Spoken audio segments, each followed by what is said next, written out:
আসসালামু আলাইকুম। আশা করছি সকলেই মহান আল্লাহ তাআলার অশেষ রহমতে অনেক অনেক ভালো আছেন এবং সুস্থ আছেন। আলহামদুলিল্লাহ আমিও ভালো আছি। আজকে আমরা গড় নির্ণয় পর্ব 2 এর ক্লাসে উপস্থিত হয়েছি। এর আগে গড়ের বেসিক আলোচনাগুলো হয়েছে এবং বিভিন্ন প্রশ্ন আমরা সমাধান করছি। তো আমার সাথে এই মুহূর্তে যারা যুক্ত আছেন একটু জানাবেন কথা লেখাটা ক্লিয়ার কিনা।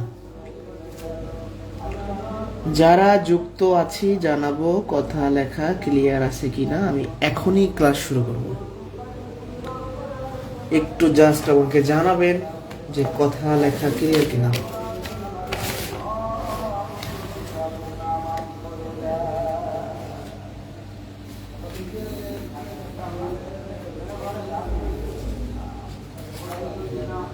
শুরু করব।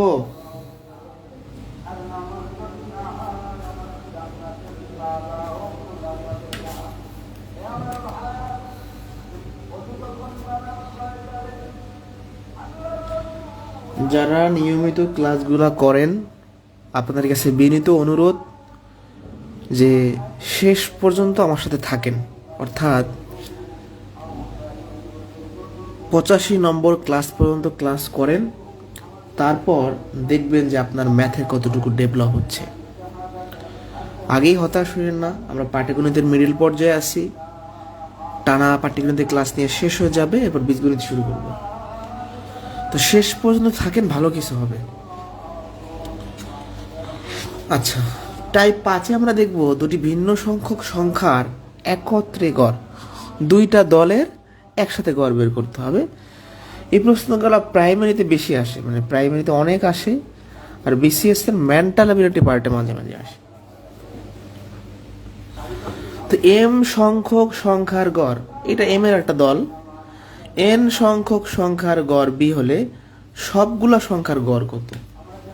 তো আমরা যদি গড় বের করতে চাই কি লাগবে, যে যতগুলা সংখ্যা আছে সবার যোগফল লাগবে, আর কয়টা সংখ্যা আছে তত দিয়ে ভাগ করতে হবে। তো আমরা আগে যোগফল বের করি, মানে সমষ্টি বের করি। এম সংখ্যক সংখ্যার গড় যদি হয়, সমষ্টি কত? এম সংখ্যক সংখ্যার সমষ্টি। তাহলে সমষ্টি সূত্র কি ছিল? গড়কে রাশির সংখ্যা দ্বারা গুণ করতে হয়। গড় হচ্ছে এ, রাশি হচ্ছে এম সংখ্যক, মানে এম সংখ্যক এখানে সংখ্যা আছে, তাহলে এম দ্বারা গুণ হবে এ এম।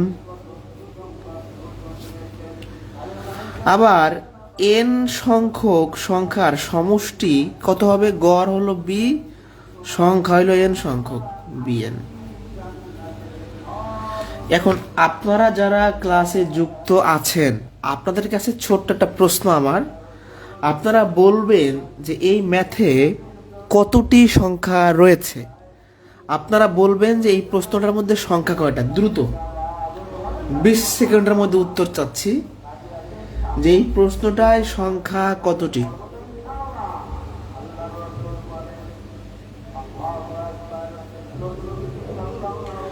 আমার কোশ্চেনটা হলো এখানে সংখ্যা কয়টা আছে, পুরো ম্যাথের ভিতরে সংখ্যা কয়টা? 2টা, 5টা, 10টা, না কয়টা?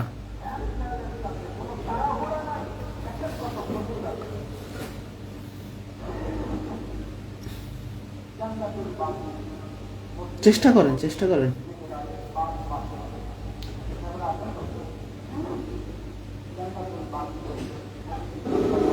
একজন বাদে সবার অ্যান্সার ভুল হয়েছে। এটা ভুল করবেন বিদায় আমি প্রশ্ন করছি। তো আগে একটু বোঝাই। আচ্ছা, আমি যদি বলতাম 60টি সংখ্যার গড় আর 8টি সংখ্যার গড়, তখন আপনি মোট সংখ্যা কয়টা বলতেন? 7 যোগ 8 15টা। তাহলে এম সংখ্যক, মানে এম এর ভিতর কিছু আছে, কয়টা আছে আমি জানি না। এন সংখ্যক, এখানে কিছু আছে আমি জানি না। তাহলে সংখ্যা হবে এম এর কিছু সংখ্যা আর এন এর কিছু সংখ্যা, মোট হলো এম প্লাস এন সংখ্যা। তাহলে যারা 2টা দিয়েছেন সবার অ্যান্সার ভুল। এখানে শুধু এম নাই, এম সংখ্যক মানে কি এম এর ভিতরে অনেকগুলো আছে, এন সংখ্যক মানে কি এন এর ভিতরে অনেকগুলো আছে। তাহলে এই দুইটা যোগ করলে এম প্লাস এন সংখ্যক। যেমন 60টা সংখ্যার গড় যদি বলি, 8টা সংখ্যার গড় যদি বলি, তাহলে 60টা 8টা 15টা সংখ্যা, এই দুটো যোগ করেন না? তো সেভাবে দুটো যোগ করবেন। তাহলে কারো অ্যান্সারই হয় না, একজনের মনে হয়েছিল। তাহলে সংখ্যা হবে এম প্লাস এন সংখ্যক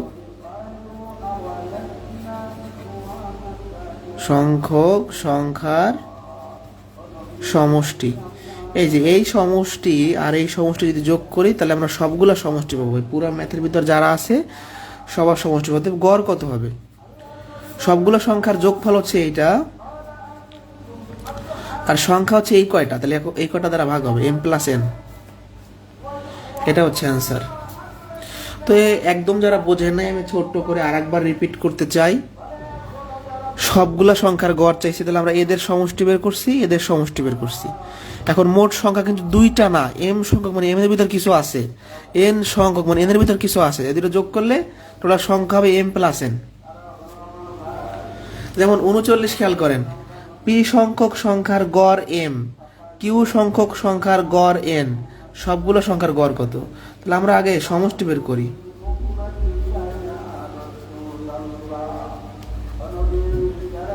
সমষ্টি কত হবে? গড় হইল এম, সংখ্যা হইল পি। এম পিও লিখতে পারেন বা পিও লিখতে পারেন, প্রশ্নের অপশনের উপর ডিপেন্ড করে। আবার কিউ সংখ্যক সংখ্যার সমষ্টি, গড় হইল এন, সংখ্যা হইল কিউ, কিউ এন। এখন মোট সংখ্যা কয়টা? পি আর কিউ, তাহলে যোগ করলে হচ্ছে P Q, P plus Q সংখ্যক সংখ্যার সমষ্টি। সবগুলো আমরা যোগ করি, অতএব গড় হচ্ছে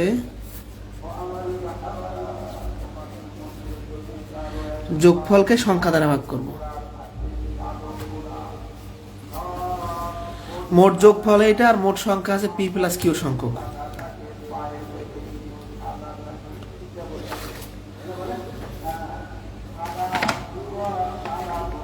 এই পর্যন্ত বুঝছি কিনা?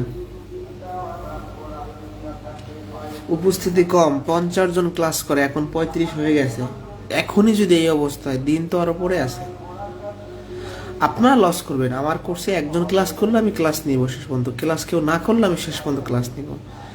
আপনি যতটা পিছিয়ে যাবেন এরপর আস্তে আস্তে ক্লাসের ফ্লোটা হারিয়ে ফেলবেন। কোনো কোশ্চেন আছে কারো? এগুলো কিন্তু প্রচুর আসে পরীক্ষাতে।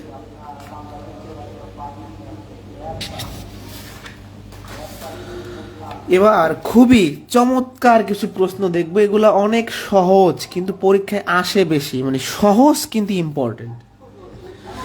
ধারাবাহিক কি? ধারাবাহিক ক্রমিক পরপর এক, মানে সিরিয়াল একটা নির্দিষ্ট সিকোয়েন্স অনুসারে থাকে। তো ধারাবাহিক সংখ্যার গড় থেকে পরীক্ষাতে প্রশ্ন হয়। ধারাবাহিক সংখ্যার গড় বের করার জন্য প্রথম সংখ্যা শেষ সংখ্যা যোগ করে 2 দ্বারা ভাগ করব। 1 হতে 49 পর্যন্ত কর্মিক সংখ্যার গড়। 1 হতে 49 পর্যন্ত কর্মিক সংখ্যা মানে কি? 1 হতে 49 পর্যন্ত কর্মিক সংখ্যা, 1 মিনিট, এর মানে হচ্ছে যে 1 2 3 এরকম করে করে করে করে 48 49 পর্যন্ত। তাহলে আমরা যদি গড় বের করতে চাই, প্রথম সংখ্যা হলো 1, শেষ সংখ্যা হলো 49, ভাগ হলো 2, 25, গড় হচ্ছে 25। নিবন্ধন কোর্সের ক্লাস আমরা শুরু করব 15ই নভেম্বর থেকে। প্রথম 10টি সংখ্যার গড় কত? প্রথম 10টি সংখ্যা কারা? 1 2 3 4 5 6 7 8 9 10, 3 3 6 3 9, 10টি সংখ্যা। তাহলে গড় কত হবে? আমরা জাস্ট এই প্রথম সংখ্যা আর শেষ সংখ্যা যোগ করব, হ্যাঁ, তারপর 2 দ্বারা ভাগ করব। 11-এর অর্ধেক মানে কত? 5.5, 5.5 বা 5.50। 0 থেকে 49 পর্যন্ত সংখ্যার গড়, 0 1 এরকম করে করে 49 পর্যন্ত। গড় কত হবে? 0 যোগ 49 ভাগ 2। 49-এর অর্ধেক মানে কত? 24.5 না? 24.5। 45 46 বেশি ইম্পর্টেন্ট। 1 থেকে 20 পর্যন্ত বিজোড়, এখানে কিন্তু বিজোড় বলছে, খেয়াল করতে হবে। 1 থেকে 20 পর্যন্ত বিজোড় মানে কি? 1 3 5 7 9 11 13 17 19, সরি 15 আছে মাঝখানে, 15 19। তাহলে এখানে যদি আমরা গড় বের করতে চাই, প্রথম সংখ্যা হচ্ছে 1, শেষ সংখ্যা হচ্ছে 19। এখানে কিন্তু শেষ সংখ্যা 20 দেওয়া যাবে না, কারণ 20 জোড় সংখ্যা, বিজোড় চাইছে এখানে। তাহলে 10 হচ্ছে আনসার। 2 থেকে শুরু করে পরপর 5টা জোড় সংখ্যার গড়। 2 থেকে শুরু করে পরপর 5টা জোড় সংখ্যা নিব। 2 4, 6, 8, 10। তাহলে গড় কত হবে? এই প্রথম সংখ্যা শেষ সংখ্যা যোগ করে 2 দ্বারা ভাগ করে দিব। 6 হচ্ছে আনসার। খুবই ইম্পর্টেন্ট, মানে পিচ্ছে একটা সূত্র, পরীক্ষায় অনেক বেশি প্রশ্ন হয়। বুঝছি কিনা বলেন? জাস্ট প্রথম সংখ্যা আর শেষ সংখ্যা যোগ করে 2 দ্বারা ভাগ করব। এটা বুঝলে ডান লেখেন।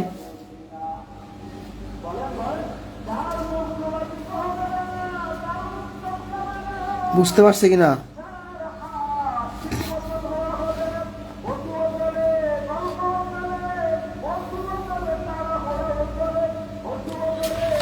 বাসার কাছে মাহফিল হচ্ছে, শব্দে একটু আসতে পারে ক্লাসে, কিছু করার নাই। ক্রিকেট খেলা সংক্রান্ত গড়, বর্তমানে খেলা চলতেছে নাকি বাংলাদেশ আর আফগানিস্তান, তাই তো? একজন বলার গড়ে 20 রান দিয়ে 12টি উইকেট পান, পরবর্তী খেলায় গড়ে 4 রান দিয়ে 4টা উইকেট পান।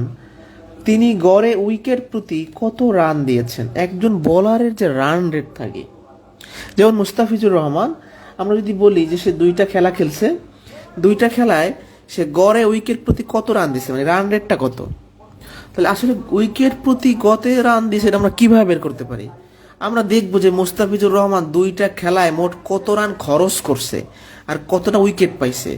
মোট খরচ করা রানকে মোট উইকেট দ্বারা ভাগ করলেই শেষ। মোট খরচ করা রানকে মোট উইকেট দ্বারা ভাগ করব।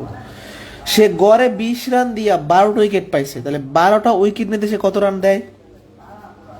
12টি উইকেট নিতে রান দেয়, গড়ে 20 রান করে দিয়েছে, এরকম 12টা উইকেট পাইছে, তাহলে 240। গড়ে 4 রান করে দিয়ে 4টা উইকেট পাইছে পরবর্তী খেলা, তাহলে 4টা উইকেট নিতে রান দেয়, মানে সমষ্টি। গড়ে 4 করে দিলে 4টা খেলায় 4টা উইকেটের জন্য সে টোটাল 16 রান দিছে। তাহলে প্রথমে পাইলো 12টা উইকেট, পরে পাইলো 4টা উইকেট, মোট 16টা উইকেট। তাহলে 16টা উইকেট নিতে মোট রান দেয় কত? প্রথমে দিল 240, পরে দিল 16, 256, তাই না? অতএব গড় কত হবে? 2টা খেলা মিলাইয়া সে মোট 256 রান খরচ করছে বল করতে গিয়া, আর মোট 16টা উইকেট পাইছে। তাহলে 16টাকে ভাগ করলে 16, অ্যান্সার হবে 16। তাহলে উইকেটের পিছনে গড়ে সে 16 রান করে খরচ করছে। ঠিক আছে?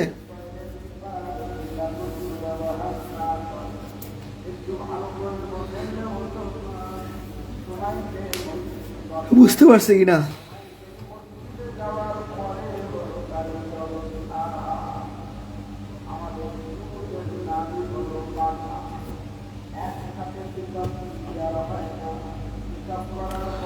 পরবর্তী খেলায়, পরবর্তী অঙ্ক সেমই জিনিস দেখেন। একজন বলার গড়ে 18 রান দিয়ে 10টা উইকেট পায়, 4 রান দিয়ে 4টা উইকেট পায়। গড়ে উইকেট প্রতি কত রান দিয়েছেন? তাহলে প্রথমে সে 10টা উইকেট নিতে মোট কত রান দেয় দেখি আমরা। উইকেট নিতে রান দেয়, তাহলে গড়ে 18 করে দিচ্ছে, এরকম 10টা উইকেট পাইছে, 180। আবার 4টা উইকেট নিতে গড়ে 4 করে দিচ্ছে, তার গুণন 4, 16 রান দিছে। প্রথমে পেলে 10টা, পরে 4টা, 14টা উইকেট।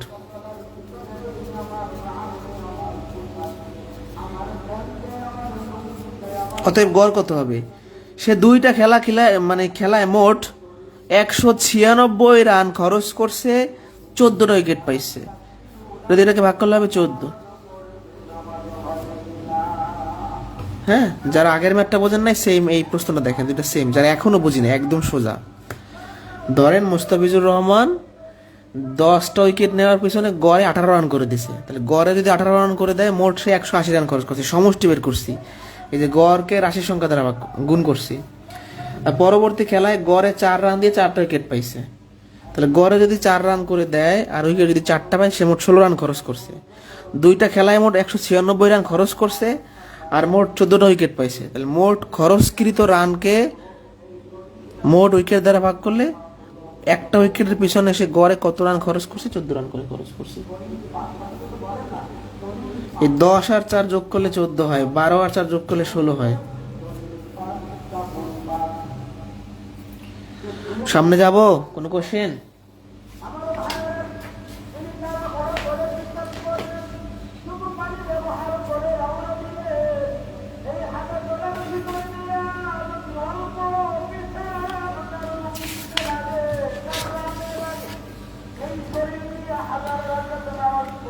একজন ক্রিকেটারের 10 ইনিংসের রানের গড় 45.5, 11তম ইনিংসে কত রান করে আউট হলে সব ইনিংস মিলাইয়া তার রানের গড় 50 হবে? তাহলে টোটাল সে 11টা ইনিংস খেলছে, তাহলে 10টা ইনিংসের রান দেওয়া আছে, মানে গড় থেকে আমরা সমষ্টি পাবো, আবার 11টা ইনিংসের গড় দেওয়া আছে, সমষ্টি পাবো। 11টা ইনিংসের রান থেকে 10টা ইনিংসের রান বিয়োগ করলে 11 নম্বর ইনিংসে সে কত রান করে আউট হয়েছে পাবো। আবারও বলছি, ধরেন তামিম ইকবল সে প্রথম 10টা ইনিংসে মোট গড়ে এত রান করে করছে, 11 নম্বর ইনিংসে কত রান করছে সেটা সে জানে না, কিন্তু 11টা ইনিংসে টোটাল গড়ে কত করে করছে সেটা জানে।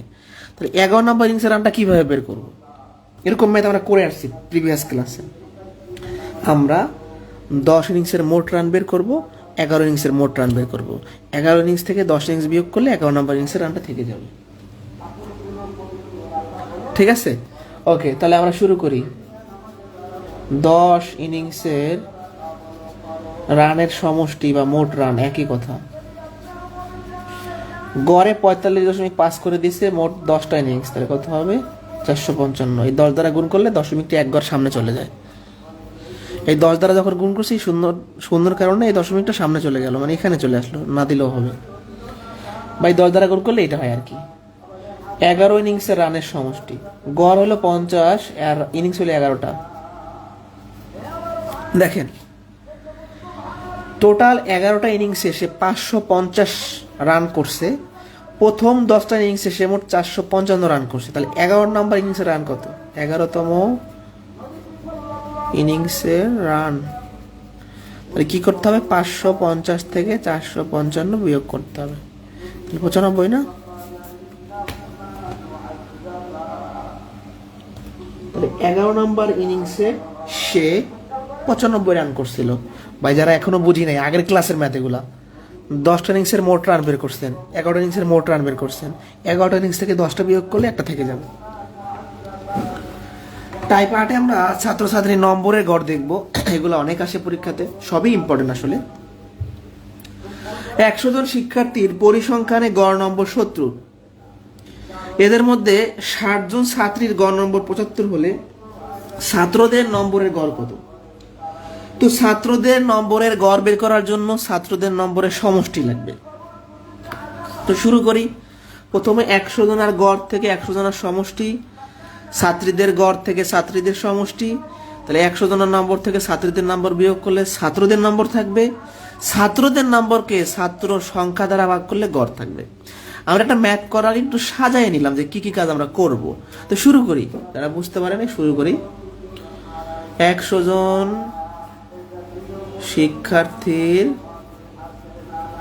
নম্বরের সমষ্টি, গড় 70, স্টুডেন্ট 100 জন, তার মানে 7000।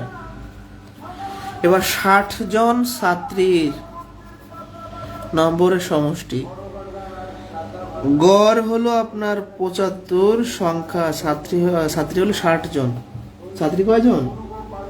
60 জন, তাহলে কত হচ্ছে? 45, 4500 নাকি? এখন 100 জন শিক্ষার্থীর মধ্যে 60 জন যদি ছাত্রী হয়, ছাত্র কত? 40 জন, তাহলে 40 জন ছাত্রের নম্বর, সবার নম্বর থেকে মোট শিক্ষার্থী থেকে ছাত্রীদের নম্বর বিয়োগ করলে ছাত্রদের নম্বর থাকবে। তাহলে গড় কত? ছাত্রদের মোট নম্বরকে ছাত্র সংখ্যা দ্বারা ভাগ করতে হবে, 62.5 হবে। ভাগটা দেখাই দিচ্ছি। 250-কে কিভাবে করে 4 দ্বারা ভাগ করব? 250 ভাগ 4, 4 ছক 24, থাকে হচ্ছে কত? একটা শূন্য, যা 4 দ্বিগুণে 8, থাকে কত? 2, 4 দিয়ে 2কে সরাসরি যাচ্ছে না, দশমিক দিয়ে 0, 4 5 20। যারা এখনো কিচ্ছু বুঝি নাই, সহজ জিনিস, প্রশ্নে চাইছে কি? ছাত্রদের গড় নম্বর চাইছে।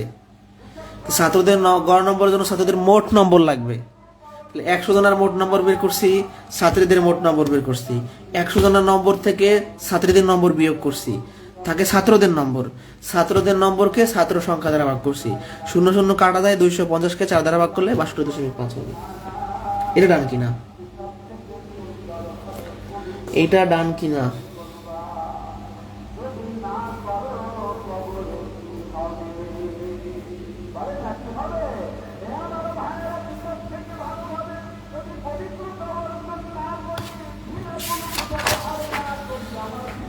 এখন নেক্সট কোশ্চেনে বলছি কি, যদি 15 জন ছাত্র গড়ে শতকরা 80 নম্বর, শতকরা 80 নম্বর মানে কি 100 নম্বরের পরীক্ষায় 80 পাইছে, আর 10 জন ছাত্র গড়ে শতকরা 90 নম্বর মানে 100তে 90 পাইছে, তাহলে এই 15 জন আর 10 জন মিলে যে 25 জন ছাত্র হয় এদের গড় কত? মানে একটা ক্লাসে মিডিয়াম লেভেলের স্টুডেন্ট থাকে, আবার খুব ব্রিলিয়ান্ট থাকে। তো যারা মিডিয়াম লেভেলে তারা 80 করে পাইছে, আর যারা ব্রিলিয়ান্ট তারা 90 করে পাইছে। এখন গড়ে সবাই কত করে পাইছে? তাহলে আমরা 15 জন ছাত্রের মোট নম্বর বের করব, 10 জন ছাত্রের মোট নম্বর বের করব, দুই জায়গার নম্বর যোগ করে 25 দ্বারা ভাগ করে দিব। খুব সহজ। শুরু করি আমরা। হ্যাঁ, 15 জন ছাত্রের নম্বরের সমষ্টি 80 করে পাইছে এরকম 15 জন, তাই না? বুঝতে পারছি? 80 করে পাইছে, আবার দেখেন 80 করে পাইছে এরকম 15 জন। তাহলে আমরা শুরু করি। 120 আর একটা শূন্য নাকি 1200। এবার ভালো করে খেয়াল করতে হবে, 10 জন ছাত্রের গড় থেকে সমষ্টি বের করব। 10 জন ছাত্রের নম্বরের সমষ্টি, গড়ে 90 করে পাইছে এরকম শিক্ষার্থী 10 জন, তার মানে 900। তাহলে 15 জন আর 10 জন যোগ করলে 25 জন। 25 জন ছাত্রের মোট নম্বর কত? প্রথমে 1200, পরে 900।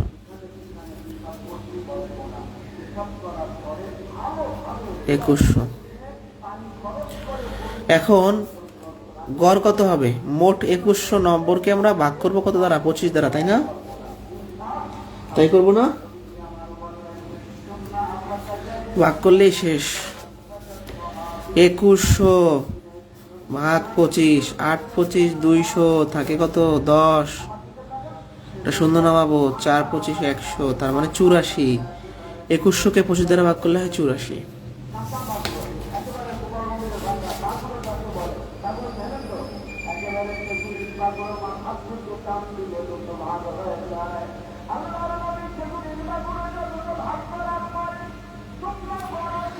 আর একবার বলি, 15 ছাত্রের গড় থেকে সমষ্টি বের করছি। সব ম্যাথে সমষ্টির খেলা, আর কিছু না। 10 জনের গড় থেকে সমষ্টি বের করছি। 15 জনের 10 জনের নম্বর যোগ করলে 25 জনের নম্বর হয় 2100। 25 জনের নম্বরকে 25 দ্বারা ভাগ করলে গড় পাবো। কোনো কোয়েশ্চেন থাকলে আমাকে বলবেন। 54 নম্বর, কোন পরীক্ষায় 100 জন ছাত্রের প্রাপ্ত গড় নম্বর 80, যদি 20% ছাত্রকে বাদ দেওয়া হয়, এর মিনিংটা কি? আমরা যেহেতু এখনো শতকরা পড়ি নাই, শতকরা পড়লে আরো ক্লিয়ার হবে কনসেপ্টগুলো। তারপর আবার বলছি, 20% ছাত্রকে বাদ দেওয়া মানে 100 থেকে 20 জনকে বাদ দেওয়া। বুঝতে পারছি? 20% ছাত্রকে বাদ দেওয়া হলো মানে 20 জন ছাত্রকে বাদ দেওয়া হলো, তাহলে বাকি ছাত্রদের প্রাপ্ত গড় নম্বর হবে 90। 20% ছাত্রের প্রাপ্ত গড় নম্বর কত? একটু মনোযোগ দিতে হবে, একটু। আমরা 100 জনের গড় থেকে সমষ্টি পাবো। 20% বাদ দেওয়া মানে কি 20 জন বাদ দেওয়া, তাহলে 100 থেকে 20 জন বাদ দিলে 80 জন থাকবে। বাকি ছাত্র মানে 80 জন। এটা বুঝতে হবে, এটা কিন্তু দেওয়া নাই, উচ্চ অবস্থায় আছে। অর্থাৎ 100 জন ছাত্র থেকে 20% বাদ দেওয়া মানে 20 জনকে বাদ দেওয়া। তাহলে 100 থেকে 20 জন বাদ দিলে বাকি থাকে 80 জন। 80 জনের গড় থেকে সমষ্টি পাবো। তাহলে 100 জনের নম্বর থেকে 80 জনের নম্বর বিয়োগ করলে 20 জনের নম্বর পাবো। 20 জনের নম্বরকে 20 দ্বারা ভাগ করলে গড় পাবো। এই তো কাহিনী শেষ। একটা ম্যাথ দেখি সাজাই নিব যে কি কি কাজ আছে। 100 জন ছাত্রের মোট নম্বর বা নম্বরের সমষ্টি একই জিনিস, 80 গুণন 100, 8000। 20% ছাত্রকে বাদ দিছে মানে 20 জনকে বাদ দিছে, তাহলে 100 থেকে 20 জন বাদ দেওয়া মানে 80 জন। তাহলে 80 জন ছাত্রের মোট নম্বর, গড় হলো 90, ছাত্র হলো 80 জন। এটা হলো 100 জনের নম্বর, এটা হলো 80 জনের নম্বর। 80 কই পেয়েছি বলেন তো? এই 20% মানে 20 জনকে বাদ দেওয়া। 20% এর কথার অর্থ হলো 100-এর মধ্যে 20 জনকে বাদ দেওয়া।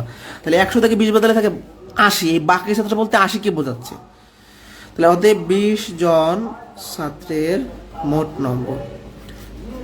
প্রশ্নে 20 জনের গড় চাইছে। 20% মানে কি? এই পার্সেন্ট দ্বারা বোঝাচ্ছে স্টুডেন্ট 100 জন। এই পার্সেন্টের কাজটা হলো স্টুডেন্ট 100 জন। তাহলে কি হবে? 100 জনের নম্বর থেকে 80 জনের নম্বর বিয়োগ করলে এই বাকি 800 নম্বর কার? 20 জনের। তাহলে গড় কত হবে?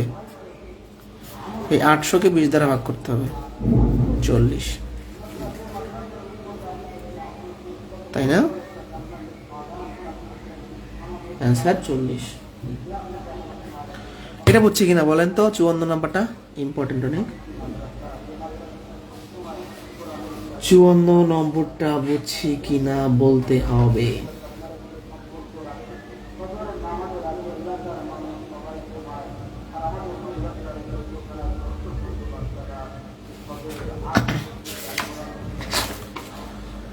একটি ক্লাসের ছাত্রদের গণিতে প্রাপ্ত মোট নম্বর থেকে 100 বাদ দেওয়ার পর ছাত্রদের প্রাপ্ত গড় নম্বর 50 থেকে 48-এ নেমে আসলো।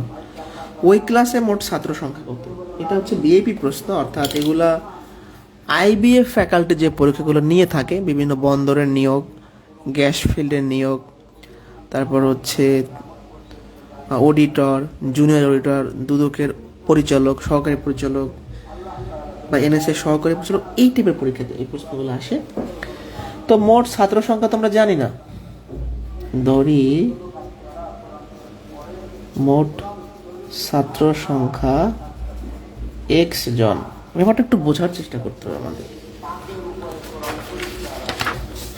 মোট নম্বর কত আমি জানি না, 100 বাদ দেওয়ার পর গড় ছিল 50, 48-এ নেমে আসছে। আচ্ছা, ভালো করে খেয়াল করেন, গড় যদি 50 হয় তাহলে মোট নম্বর কত?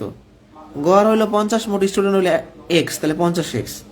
আর গড় যখন 48 তাহলে মোট নম্বর কত? গড় 48, সংখ্যা হইলো এক্স সংখ্যক স্টুডেন্ট এক্স।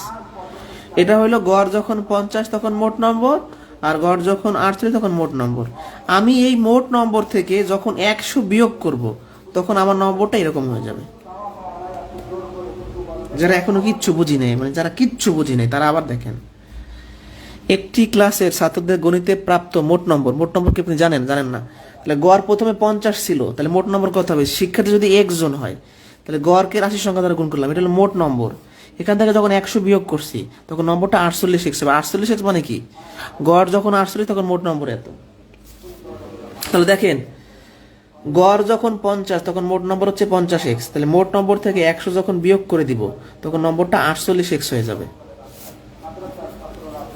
এখন 48x এই পাশে বিয়োগ হবে আর 100 এই পাশে যোগ হবে, 2x সমান 100, অতএব x সমান হচ্ছে 100/2, তার মানে 50।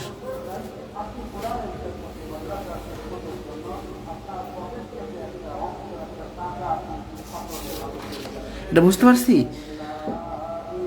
গড় যখন 50, মোট নম্বর মানে সমষ্টি, নম্বরের সমষ্টি এত। গড় যখন 48 তখন মোট নম্বর 48x। এখন গড় থেকে 50 মানে গড় 50 থেকে 48-এ নামার পিছনে কার হাত আছে? ওই 100 নম্বর বাদ দিতে হবে। তাহলে মোট নম্বর থেকে 100 জন যখন বিয়োগ করব তখন 48x হবে। আচ্ছা, এই বয়সের বিষয়ে কথা বলি। বয়সের চ্যাপ্টার আছে আলাদা, তখনও করব, এখন জাস্ট হালকা একটু ধারণা নিয়ে রাখবো। পিতা মাতা পুত্র 3 জন, 3 জনের গড় দেওয়া আছে এত, পিতা পুত্রের গড় দেওয়া আছে এত, মাতার বয়স কত। এটা অনেকবার পরীক্ষায় আসছে, ভেরি ভেরি ইম্পর্টেন্ট। ছোট প্রশ্ন অনেকবার পরীক্ষায় রিপিট হয়েছে, প্রাইমারি নিবন্ধনে আসতেই থাকে এগুলো। তাহলে আমরা কি করব? 3 জনের গড় থেকে সমষ্টি বের করব। পিতা মাতা পুত্রের বয়সের সমষ্টি, গড় হলো 37, লোক হলো 3 জন, 111। আবার পিতা পুত্রের গড় থেকে সমষ্টি, গড় হলো 35, লোক হলো 2 জন, পিতার পুত্র 70। এখন দেখেন মাতার বয়সটা চাইছে। এই 111 মধ্যে পিতা আছে, মাতা আছে, পুত্র আছে, তাহলে সবার বয়স থেকে পিতা পুত্রকে যদি বিয়োগ করে দেই তাহলে মাতার বয়স থাকবে 41 বছর। সবার বয়স থেকে পিতা পুত্রকে আলাদা করলে মায়ের বয়সটা থেকে যাবে। বুঝছি কিনা? এরকম আরো অঙ্ক আমরা সামনের চ্যাপ্টার যখন আসবে, বয়সের একটা চ্যাপ্টার আছে, 2টা ক্লাস হয়, ওখানে করাই দেব।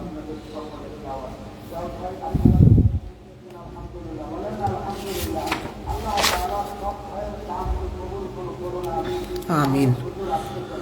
কোন শ্রেণীতে 20 জন ছাত্রের বয়সের গড় 10 বছর, শিক্ষক সহ তাদের বয়সের গড় 12 বছর। শিক্ষকের বয়স কত? তাহলে ছাত্র 20 জন আর শিক্ষক একজন, তাহলে শিক্ষক সহ তাদের বলতে কাকে বোঝাচ্ছে? ওই 21 জনকে বোঝাচ্ছে। 21 কোথায় পাইলাম? ছাত্র 20 জন, শিক্ষক একজন, 21 জন।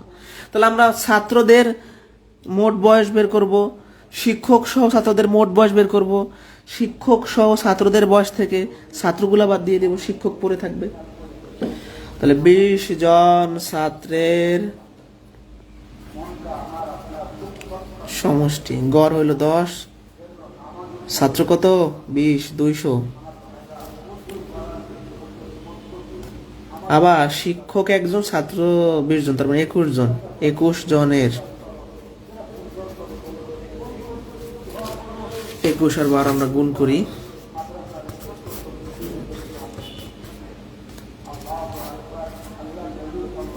252।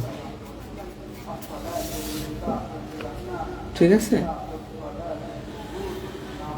এখন দেখেন ছাত্রদের নম্বর আছে 252 আর ছাত্রদের নম্বর তো না, বয়স, ছাত্রদের বয়স হচ্ছে টোটাল 200 আর শিক্ষক সহ টোটাল সবার বয়স মিলে 252। এই 252 থেকে ছাত্রদের বয়স যদি বিয়োগ করে দেই তাহলে 52 বছর কার? শিক্ষকের। আর একবার বোঝাচ্ছি, 20 জন ছাত্রের বয়স আমরা 21 জনের বয়স থেকে বিয়োগ করব। তাহলে 21 জন থেকে 20 জনকে বাদ দিলে একজন শিক্ষকের বয়স থেকে যাবে। এই হলো বেসিক যে অঙ্কগুলো। এবার টুকটাক কিছু ভ্যারাইটিস প্রশ্ন আমরা সলিউশন করব। গড়ের পরিবর্তন। 11 জন বালকের গড় ওজন 70 কেজি, 90 কেজি ওজনের একজন চলে গেল, বাকিদের গড় ওজন কত থাকবে? আচ্ছা, 11 জনের দল থেকে একজন চলে গেছে, তাহলে আমরা 11 জনের গড় ওজন থেকে মোট ওজন বের করি। 11 জন বালকের মোট ওজন, গড়ে যদি 70 কেজি করে হয়, 11 জন যদি হয় তাহলে কত হয়? 770 কেজি। এখন আপনার দল থেকে মোটা একজন বন্ধু, 90 কেজি মানে কি মোটামুটি সে একটু ভারী, তাই না? সে চলে গেল, তাহলে বাকিদের মানে কি? 11 জন থেকে একজন যাওয়া মানে বাকি 10 জনের। তাহলে 10 জন বালকের মোট ওজন, এই 11 জনের ওজন থেকে আমরা যদি 90 কেজির যে মোটা বন্ধু চলে গেল তাকে যদি বিয়োগ করে দেই, তাই না, তাকে যদি বিয়োগ করে দেই তাহলে কত হচ্ছে? 680 নাকি? তাই হয় না? তাহলে গড় কত হবে? বাকিদের মানে 10 জনের ওজন হচ্ছে টোটাল 680 আর লোক হচ্ছে 10 জন, তার মানে 68 কেজি। গড়ে 68 কেজি। যারা বুঝি নাই, 11 জনের মোট ওজন বের করছি, 90 কেজির উনি চলে গেছে, তাহলে বাদ, তাহলে 11 জন থেকে একজন চলে যায় মানে 10 জন। 10 জনের ওজনকে 10 দ্বারা ভাগ করলে কাহিনী শেষ। বুঝছি কিনা বলতে হবে।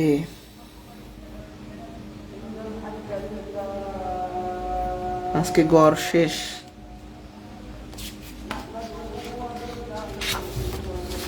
এখন দেখবো কি অনেক সময় লোক চলে যায়, আসলে ওজন বাড়ে কমে। হ্যাঁ, যে একজনের পরিবর্তে অন্য একজন লোক আসলে গড়ের যে হ্রাস বৃদ্ধিটা, একটা প্রশ্ন আমরা পড়ি। 8 জনের একটি দলে 65 কেজি ওজনের একজনের পরিবর্তে নতুন একজন যোগ দেওয়ায় তাদের গড় ওজন 2.5 কেজি বাড়ে। নতুন ব্যক্তির ওজন কত? এবার ওজন বেড়ে গেছে, তাহলে গড়ে যদি 2.5 কেজি করে বাড়ে তাহলে 8 জনের মোট কত বাড়ছে সেটা বের করতে হবে। মোট ওজন বৃদ্ধি পায়,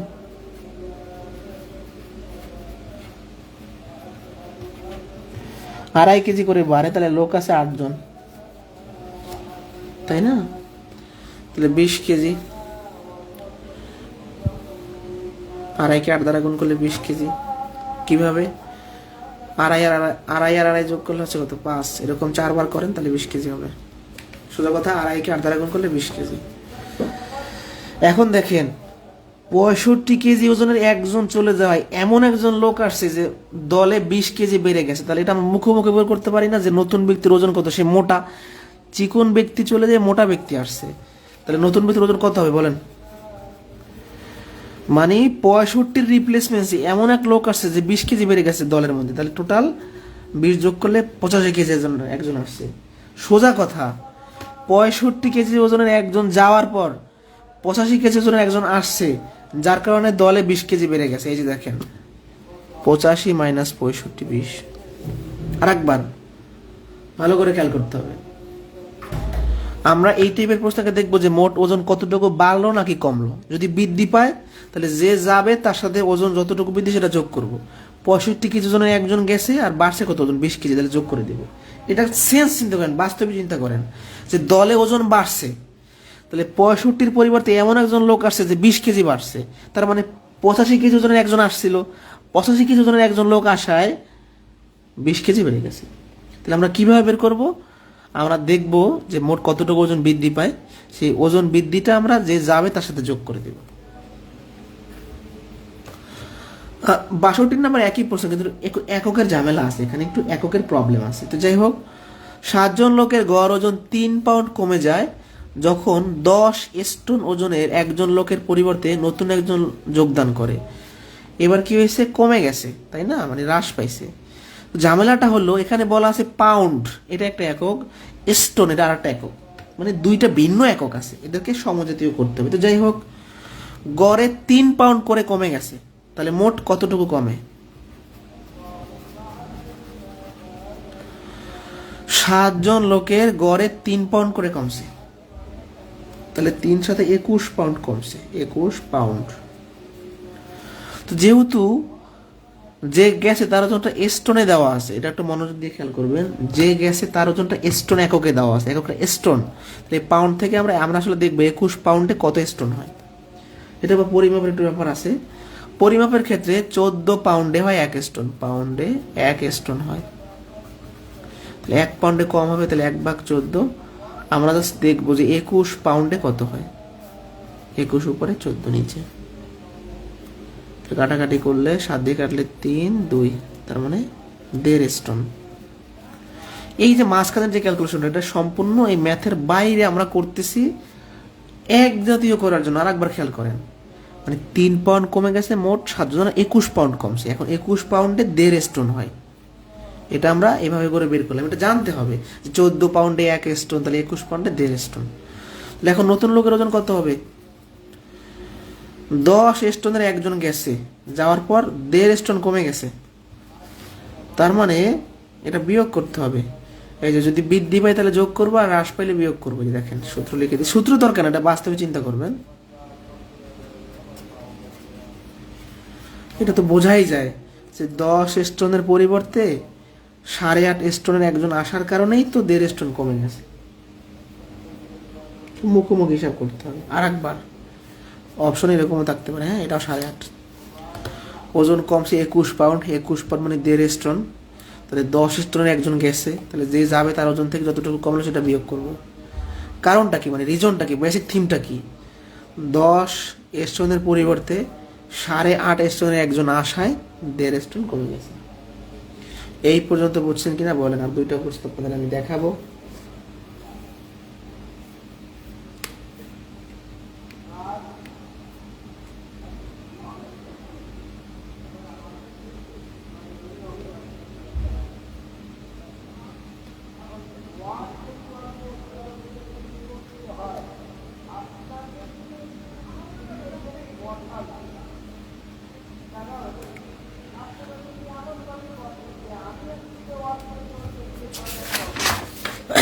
ক, খ, গ এর মাসিক গড় বেতন 500 টাকা, খ, গ, ঘ এর মাসিক গড় বেতন 450 টাকা। ক এর বেতন এত হলে ঘ এর বেতন কত? ঘ চাইছে, ঘ, ঠিক আছে, ঘ চাইছে। 61 এর গুণটা বোঝেন নাই, এটা বোঝেন নাই, হ্যাঁ, মানে এটা তো সিম্পল জিনিস, এগুলো সবসময় ম্যাথমেটিক্সে চিন্তা করা যাবে না, এগুলো বাস্তবে চিন্তা করতে হবে। ম্যাথমেটিক্স চিন্তা করলে কি হবে? এটার মানে হচ্ছে 25/10, 5 দিয়ে ভাগ করলে 2, 5 দিয়ে ভাগ করলে 5, 2 দিয়ে ভাগ করলে 4, 4 5 20। এগুলো ম্যাথমেটিক্সের ভাষায় যে দশমিক থেকে ভগ্ন বলেছে, কিন্তু এইভাবে করে করা যাবে না। আপনি একটু বাস্তবে ভাববেন যে 2.5 টাকাকে 8 গুণ করেন, তাহলে 2.5 টাকা 2.5 টাকা মিলে 5 টাকা, তাহলে 2 বার হয়েছে। আবার 2.5 টাকা 2.5 টাকা মিলে 5 টাকা, 4 বার হয়েছে, তাহলে মোট 10 টাকা। মানে এটা মুখোমুখি হিসাব করবেন যে 2.5কে আমরা 8 বার গুণ করবো, 20 হবে। এটা একদম দেখেন, এই যে 2.5 যোগ 2.5 যোগ 2.5 যোগ 2.5, তাহলে 4 বার 2.5 করলে কত হয়? 10 হয়, তাহলে 8 বারে কত হবে? 20 হবে। 61 আর 62 সেম জিনিস রে ভাই, মাঝখানের এই জিনিসটা আলাদা, এককের একটা ঝামেলা ছিল। মানে এইটা এটা সেম অঙ্ক, কোনো পার্থক্য নাই, শুধু এই গোল দাগের এটা হচ্ছে বাইরের কাজ, না বোঝার কি আছে। 7 জন লোকের গড়ে 3 পাউন্ড কমে গেছে, তার মানে 21 পাউন্ড কমছে। এখন এখানে স্টোন দেওয়া আছে এককটা, তাহলে এই পাউন্ড থেকে স্টোনে কনভার্ট করতে হবে। 21 পাউন্ড মানে 1.5 স্টোন, এভাবে করে হিসাব করে আসছে। তাহলে যদি ওজন কমে যায়, যে যাবে তার থেকে যতটুকু কমে সেটা বিয়োগ করব। 10 স্টোনের একজন গেছে, সেখান থেকে যতটুকু কমে সেটা বিয়োগ করলে 8.5 স্টোন হবে নতুন ব্যক্তির ওজন। একক সেম না হলে কি বিয়োগ করা যায়? করা যায় না। আপনি কেজি থেকে কখনো পাউন্ড বিয়োগ করতে পারবেন? পারবেন না, একক সেম করতে হয়।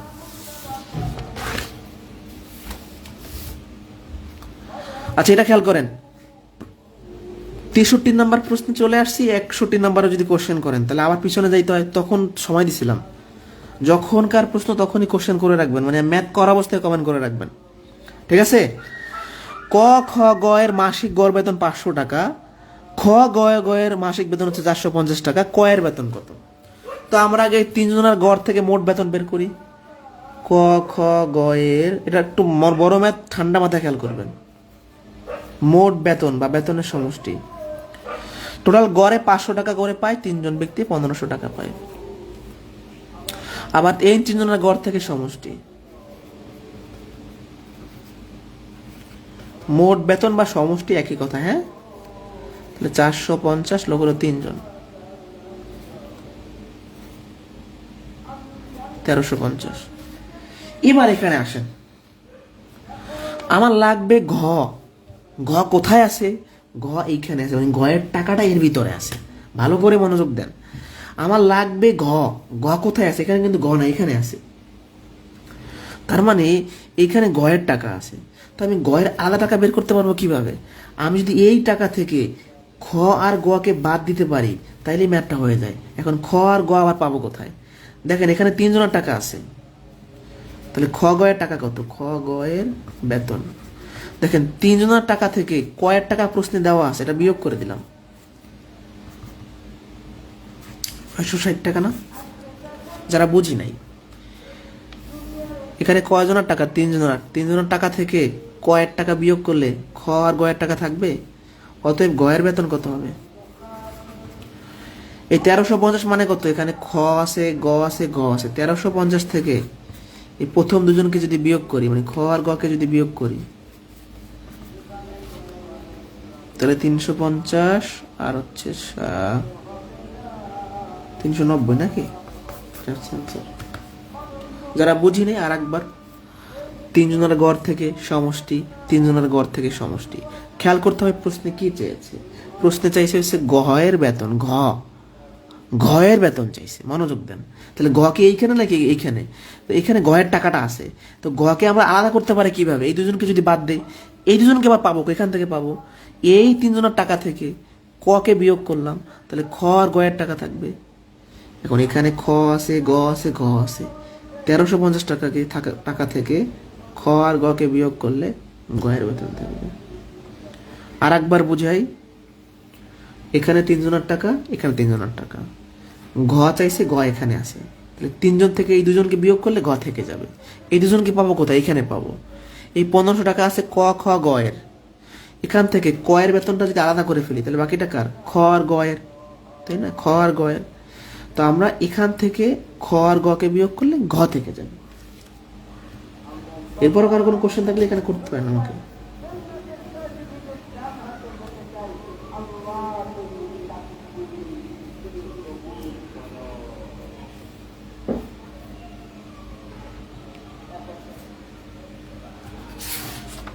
লাস্ট কোশ্চেন, গড় কিন্তু একটা বড় চ্যাপ্টার, হ্যাঁ? 6টি ধারাবাহিক বিজোড় সংখ্যার গড়ের 6 গুণ সবচেয়ে বড় সংখ্যাটির 4 গুণ অপেক্ষা 12 বেশি, ধারাবাহিক সংখ্যাগুলোর গড় কত? খুবই ইম্পর্টেন্ট প্রশ্ন। তো ধারাবাহিক বিজোড় সংখ্যা মানে কি? যে 1 3 5 7, তাহলে বিজোড় সংখ্যা ধারাবাহিক 2 করে বৃদ্ধি পাচ্ছে, 1 থেকে 3 মানে 2 করে বাড়ে। তাহলে আমি যখন ধারাবাহিক বিজোড় সংখ্যা 6টা ধরে নিব, আমাকে কিভাবে ধরতে হবে? প্রথমটা যদি এক্স ধরি, পরেরটা হবে এক্স প্লাস টু, পরেরটা হবে এক্স প্লাস চার, পরেরটা হবে এক্স প্লাস ছয়, এরকম। কারণ 2 করে করে বৃদ্ধি পাবে, তাই না? তাহলে 6টা ধারাবাহিক বিজোড় সংখ্যা কথা বলা আছে। 6টা ধারাবাহিক বিজোড় সংখ্যা ধরে নেই। প্রথমটা যদি এক্স ধরি, পরেরটা এক্স প্লাস টু, পরেরটা এক্স প্লাস ফোর, পরেরটা এক্স প্লাস সিক্স, 2 করে করে বাড়াইবেন। পরেরটা x plus eight, x plus 10। এটা একটু মানে ব্যাখ্যা দিই। ধরেন এক্স যদি 1 হয়, 1 থেকে 3 কিভাবে পাই? একের সাথে 2 যোগ করলে 3 পাই। আবার এক্স যদি 1 হয়, 1 থেকে 5 কিভাবে? একের সাথে 4 যোগ করলে 5 পাবো। আবার ধরেন এক্স যদি 1 হয়, 1 থেকে আপনি 7 কিভাবে পাইবেন? এই 6 যোগ করলে পাইবেন। এই জন্য এই যে 2, 4, 6, 8, 10 এরকম, মানে 2 করে করে বাড়ে। তাহলে 6টা ধারাবাহিক বিজোড় সংখ্যা ধরছি। এখন আমরা এদের গড় বের করি। তো কিভাবে বের করবো? সমষ্টি যদি করি, মোট বা সমষ্টি, এগুলো যোগ করেন সব।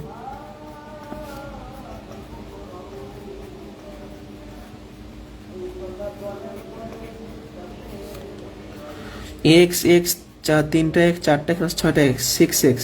6টা এক্স যোগ করলে 6x, আর ওদিকে 6, 8, 14 আর 10,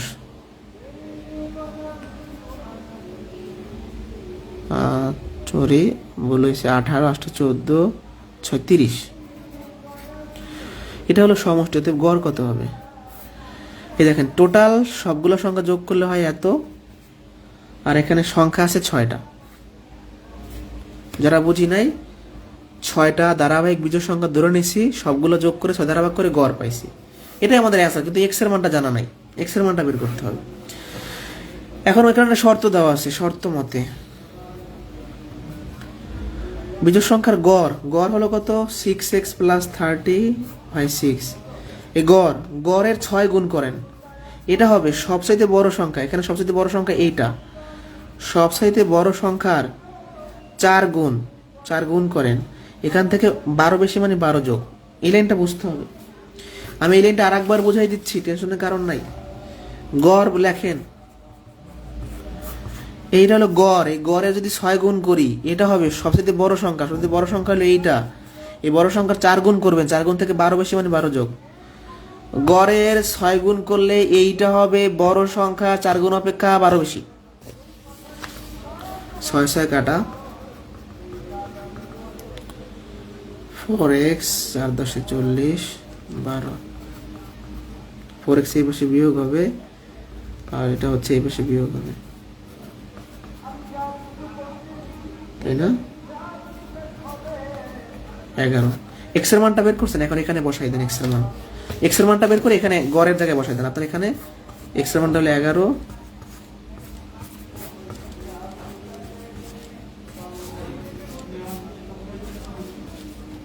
16, 6 16 96, তাহলে গড় হবে 16। তো ইম্পর্টেন্ট কোশ্চেন অনেক। তাহলে 6টা সংখ্যা ধরবো, গড় বের করব। গড়ের 6 গুণটা হবে বড় সংখ্যা 4 গুণ থেকে 12 বেশি। এক্স এর মানটা বের করে বসাবো। গড় শেষ। কারো কোনো কোশ্চেন থাকলে আমাকে বলতে পারেন। কারো কোনো কোশ্চেন থাকলে বলতে পারেন।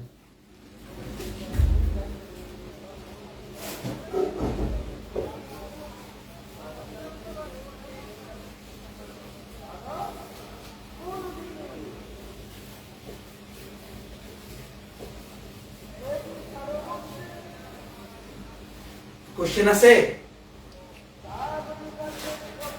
না থাকলে আজকে এ পর্যন্তই। সবাই ভালো থাকবেন।